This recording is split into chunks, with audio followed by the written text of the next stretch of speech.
భారత క్రికెట్ అభిమానుల్ని ఆదివారం భయం వెంటాడుతోంది అనేటువంటి వార్త ఇప్పుడు సోషల్ మీడియా వేదికగా చక్కర్లు కొడుతుంది. Champions trophy final match Dubai వేదికగా India versus New Zealand final match ఆదివారం రోజు జరగబోతున్నటువంటి నేపథ్యంలో ఆదివారం నిజంగా భారత్కి కలిసి రావడం లేదని కొంతమంది భారతీయ క్రికెట్ అభిమానులు భావిస్తున్నట్లుగా, అందుకే వారు భయపడుతున్నట్లుగా కొన్ని వార్తలు వస్తున్నటువంటి నేపథ్యంలో ఈ అంశం మీద మనం పూర్తి స్థాయిలో విశ్లేషణ చేసుకుందాం. ప్రస్తుతం మనతో పాటు ఉన్నారు ప్రముఖ సీనియర్ జర్నలిస్ట్ యజ్ఞమూర్తి గారు. వారితో మాట్లాడదాం. యజ్ఞమూర్తి గారు నమస్తే. నమస్తే కృష్ణ. భారత క్రికెట్ అభిమానులను ఆదివారం అనేటువంటి భయం వెంటాడుతోంది అనేటువంటి వార్తలు వస్తూ ఉన్నాయి. దీని మీద మీ విశ్లేషణ ఏంటి సార్? ఎవరికైనా కొన్ని సెంటిమెంట్లు అనేవి రన్ అవుతూనే ఉంటాయి, మైండ్లో రన్ అవుతూనే ఉంటాయి. ఏదైనా కంటిన్యూగా ఒక టైంలోనో, ఒక రోజులోనో, ఒక డేట్లోనో, ఒక వారంలోనో కనుక సక్సెస్ అయినా ఫెయిల్ అవుతున్నా దాన్ని చూపించి సో ఈరోజు చేస్తే కలిసి వస్తుంది, ఈరోజు చేస్తే కలిసి రాదు అనేటువంటి సెంటిమెంట్లు అవి ఎప్పుడు కూడా రన్ అవుతూనే ఉంటాయి. సో అల్టిమేట్గా ఆ రోజు మన పర్ఫార్మెన్స్ అంటే ఆటలకు సంబంధించి ఆ రోజు మన పర్ఫార్మెన్స్ ఎలా ఉంటుందో దాని మీదే సక్సెస్ అనేది ఆధారపడి ఉంటుంది అనేది ఎవరైనా చెప్తారు. అయినప్పటికీ కూడా ఇప్పుడు వరకు కూడా ఆదివారం జరిగినటువంటి అనేక ఫైనల్ మ్యాచ్ల్లో ఇండియా ఓడిపోవటం అనేది ఇప్పుడు నిజంగానే చాలామంది భారత క్రికెట్ ప్రేమికుల్ని కలవరపెడుతున్నటువంటి అంశం అనేది నిజమే. అది సోషల్ మీడియాలో ఎక్కువ మంది ఇప్పుడు దాన్నే ప్రస్తావిస్తూ ఉన్నారు.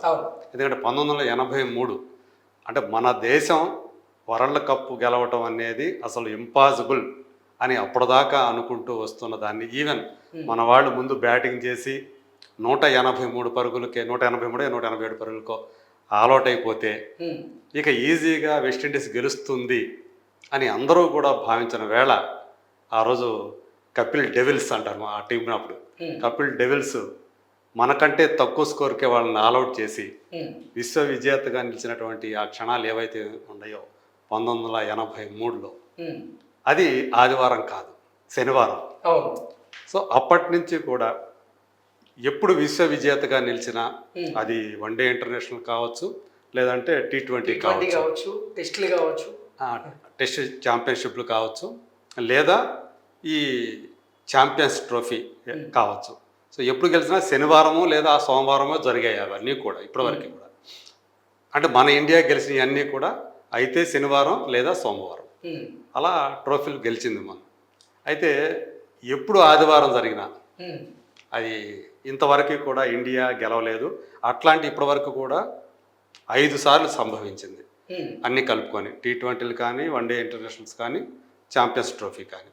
అలా 5 ట్రోఫీల్లో ఆదివారం మనకు కలిసి రాలేదు. ఏ సంవత్సరాల్లో జరిగింది సార్ అది? అంటే సంవత్సరాలంటే కరెక్ట్గా జ్ఞాపకం లేదు, కానీ లాస్ట్ టైం చూసుకున్నా కానీ ఆదివారం జరిగింది. అది ఏది 2023 వన్డే ఇంటర్నేషనల్స్ ఏవైతే ఉండేవో అది ఆదివారం జరిగింది.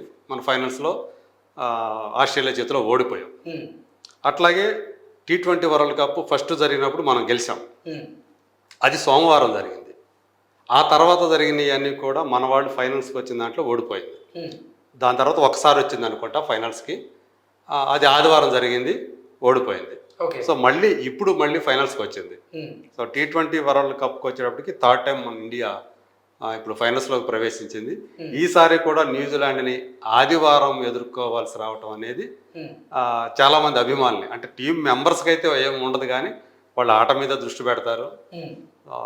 డ్రెస్సింగ్ రూమ్లో కూడా ఎలా వాళ్ళ ప్రణాళికలన్నీ కూడా ఏం చేస్తే గెలుద్దాం, ఎలా చేద్దాం అనే దాని మీదే వాళ్ళందరూ కూడా డిస్కషన్స్ అవి నడుస్తుంటాయి, కానీ గెలుపు కోసం వ్యూహరచనలు చేస్తూ ఉంటారు. సో ఇప్పుడు నిజంగా చెప్పాలంటే న్యూజిలాండ్ అనేది చాలా బలమైనటువంటి ప్రత్యర్థి ఇప్పుడు ఇండియాకి.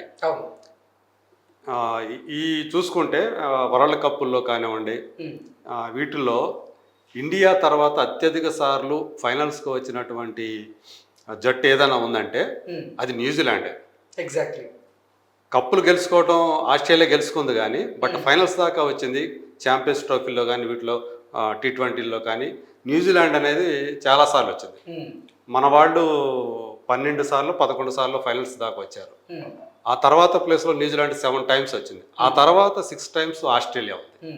సో కాబట్టి ఇలాంటి బలమైన ప్రత్యర్థుల్ని మనం ఎదుర్కోవాలి, మన వ్యూహం బలంగా ఉండాలి. ఖచ్చితంగా. సో అందు గురించి ఇప్పుడు చాలా మంది ఈ ఆదివారం ఫ్యాక్టర్ ఒకటి, అలాగే న్యూజిలాండ్ ఫ్యాక్టర్ ఒకటి కూడా భయపెడుతూ ఉంది. ఓకే. సో ఆస్ట్రేలియాని ఎట్లా కొట్టేసాం సెమీఫైనల్స్లో.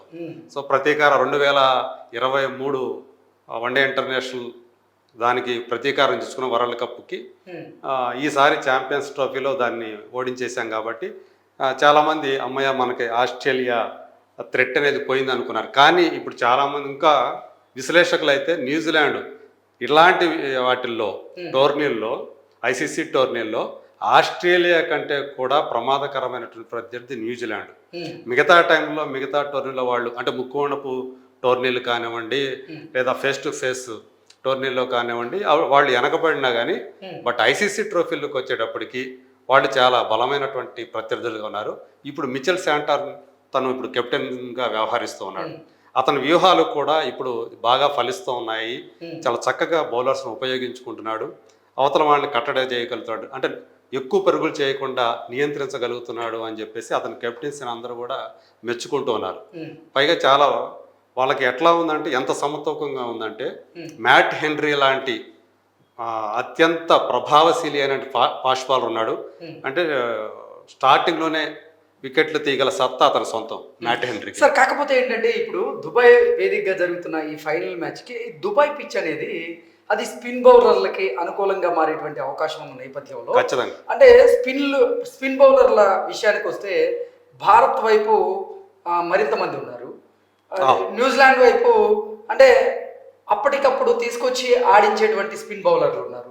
వాళ్ళకి ఆ పిచ్చి భారత్కి అనుకూలంగా మారేటువంటి అవకాశం ఉంది. అందులోనూ ఇప్పటికే అదే పిచ్ మీద ఒకసారి న్యూజిలాండ్ ని భారత్ టీం కూడా ఓడించినటువంటి దాఖలాలు ఉన్నాయి. ఏంటి అంటే ప్రతీకారం తీర్చుకునేందుకు న్యూజిలాండ్ ఈసారి సిద్ధంగా ఉండేటువంటి అవకాశం ఉందా? అసలు ఫైనల్ మ్యాచ్లో పరిస్థితి ఎలా ఉండేటువంటి అవకాశం ఉంది? ఫైనల్ మ్యాచ్లో ఎవరు గెలిచేటువంటి అవకాశం ఎక్కువగా ఉంది అంటే ఏం చెప్తారు? రోహిత్ శర్మ ఏదో 4-5 ఓవర్లు ఆడి వెళ్ళిపోతే లాభం లేదు. ప్రతిసారి విరాట్ కోహ్లీ ఆదుకుంటాడని చెప్పేసి మనం భారాన్నంతా అతని మీద మోయలేం. ఇప్పుడు వరుసగా 14 సార్లు ఇండియా టాస్ ఓడిపోయింది రోహిత్ శర్మ సారథ్యంలోనే. అయినప్పటికీ కూడా మనకి ఒక చేజింగ్ వీరుడు ఉన్నాడు కాబట్టి విరాట్ కోహ్లీ ఇప్పుడు దాకా గెలవగలిగాం. ఇప్పుడు అదే గవాస్కర్ అదే చెప్పాడు, సో నువ్వు 7-8 ఓవర్లు ఉండటం కాదు, 25 ఓవర్ల పాటు నువ్వు క్రీజులో ఉండగలిగేలాగా అలా నువ్వు వ్యూహం రచించుకొని నువ్వు ఆడగలగాలి.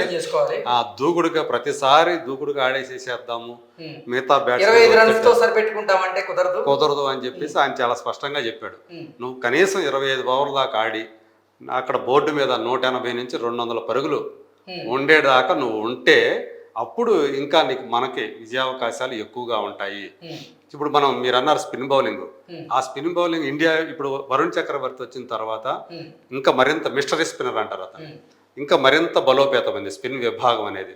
ఎడుదిరిగి రవీంద్ర జడేజా అతను స్పిన్ ఆల్రౌండర్, అలాగే ఇప్పుడు వరుణ్ చక్రవర్తి వచ్చాడు, కుల్దీప్ యాదవ్ ఉన్నాడు. సో వీళ్ళ ముగ్గురు కాంబినేషన్ ఇప్పుడు బాగా అక్షర్ పటేల్ ఉన్నాడు, అతను స్పిన్ ఆల్రౌండర్. సో ఇంతమంది మనకి ఉండారు, స్పిన్ ఆల్రౌండర్లు ఉన్నారు, అలాగే స్పెషలిస్ట్ స్పిన్నర్లు ఉన్నారు. అలాగని ఇక్కడ కూడా న్యూజిలాండ్లో కూడా కెప్టెన్ శాంటర్న్తో పాటు బ్రేస్వెల్, ఇప్పుడు ఈ మధ్యకాలంలో బ్రేస్వెల్ చాలా మంచి స్పిన్ బౌలింగ్ వేస్తున్నాడు, వికెట్లు తీయగలుగుతున్నాడు.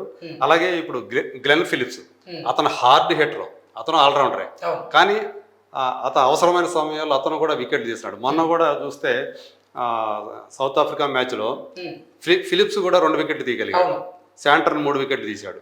అట్లా వాళ్ళ స్పిన్నర్స్ కూడా చాలా అవసరానికి తగ్గట్టుగా వాళ్ళు కూడా స్పిన్ బౌలింగ్ లో రాణిస్తూ ఉన్నారు. అవును.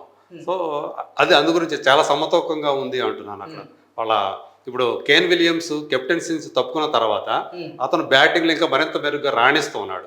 మన సెంచరీ రచిన్ రవీంద్రతో పాటు తను కూడా సెంచరీ చేశాడు. అంటే ఇక్కడ రచిన్ రవీంద్రని అలాగే విలియమ్సన్ ని వీళ్ళిద్దరిని గనక త్వరగా పివిలియన్ కి పంపగలిగితే భారత వ్యూహం సక్సెస్ అయ్యేటువంటి అవకాశం ఉంది అంటూ చాలా మంది అనాలిసిస్ చేస్తూ ఉన్నారు. దాన్ని మనం ఎలా చూడొచ్చు? ఇంకొక అతను కూడా ప్రమాదకరం, అంటే మొన్న తొందరగా అవుట్ అయ్యాడు కానీ డారిల్ మిచెల్ ఉన్నాడు, అతను కూడా హార్డ్ హిట్టరే, చాలా ప్రమాదకరం. యాక్చువల్గా T20 ఇంటర్నేషనల్ చాలా ప్రమాదకరమైనటువంటి బ్యాట్స్మెన్ అతను డారిల్ మిచెల్. సో ఈ ముగ్గురు రచిన్ రవీంద్ర, అలాగే కేన్ విలియమ్సన్, మిచెల్, వీళ్ళ ముగ్గురిని కనుక తొందరగా అవుట్ చేయగలిగితే ఖచ్చితంగా ఇండియాకి విజయ అవకాశాలు చాలా ఎక్కువగా ఉంటాయి. రోహిత్ శర్మ మనకు తెలుసు, అతను ఎక్కడ కూడా ఎలాంటి విషయాలు, ధోని ఎలా అయితే చాలా కంట్రోల్గా బ్యాలెన్స్డ్గా ఉంటాడో, అతని వ్యూహాలు అర్థం చేసుకోవడంలో ఇబ్బంది పడుతూ ఉంటారు ప్రత్యర్థుడు. అలాగే రోహిత్ శర్మ ఇవాళ ధోని తర్వాత అత్యంత సక్సెస్ఫుల్ కెప్టెన్గా, ఇండియన్ కెప్టెన్గా అతను నిలిచాడు కాబట్టి, సో అతని ఆడిన ఆటలే, వాడు సాధించినటువంటి విజయాలే, ఇండియాకి సాధించిపెట్టిన విజయాలే అతని కెప్టెన్సీకి ఏంటనేది మనకు తెలియజేస్తాయి. చూడాలి అతను ఎలా చేస్తాడు ఏంటి.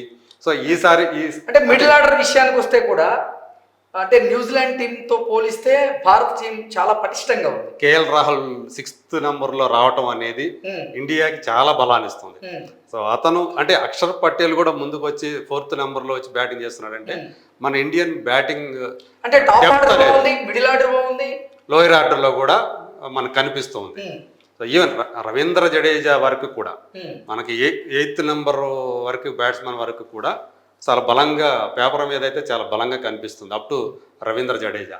సో మిగతా కింద ఉన్నటువంటి 9, 10, 11 మాత్రం బౌలర్స్గానే ఉన్నారు. కానీ సో 8 వరకు కూడా ఆల్రౌండర్ తోటి, టాప్ ఆర్డర్ బ్యాట్స్మెన్ తోటి చాలా పటిష్టంగా కనిపిస్తూ ఉంది.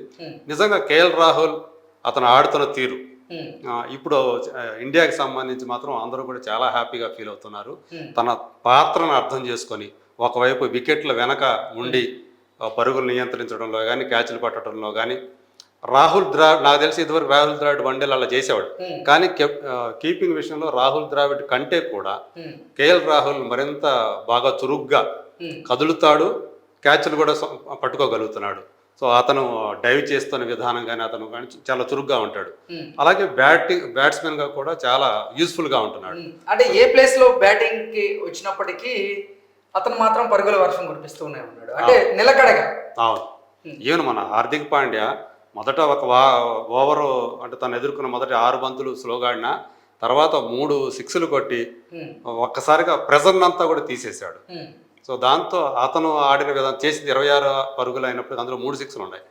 దాంతో అలా అంటే ఎవరికి వాళ్ళు తమ పాత్రను కరెక్ట్గా అర్థం చేసుకొని దానికి తగ్గట్టుగా, పరిస్థితులు తగ్గట్టుగా ఆ టైంలో ఎలా ఆడాలనే దానికి తగ్గట్టు ఆడగలిగితే మాత్రం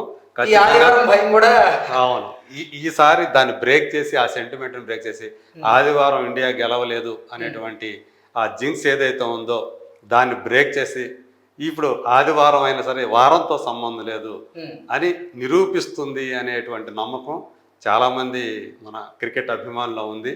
నాలో కూడా అదే, నేను కూడా అదే అనుకుంటున్నాను. ఈసారి మొన్న ఎట్లాగైతే లీగ్లో కొట్టేసిందో న్యూజిలాండ్ని, ఈసారి ఫైనల్స్లో కూడా న్యూజిలాండ్ని కొట్టి మళ్ళీ ఛాంపియన్స్ ట్రోఫీని కూడా రోహిత్ శర్మ మనకు అందిస్తాడనే నమ్మకం అయితే నాలో కూడా ఉంది. మిగతా ఎంతమందిలో ఉందో జనంలో నాలో కూడా ఉంది. Okay okay sir, thank you so much.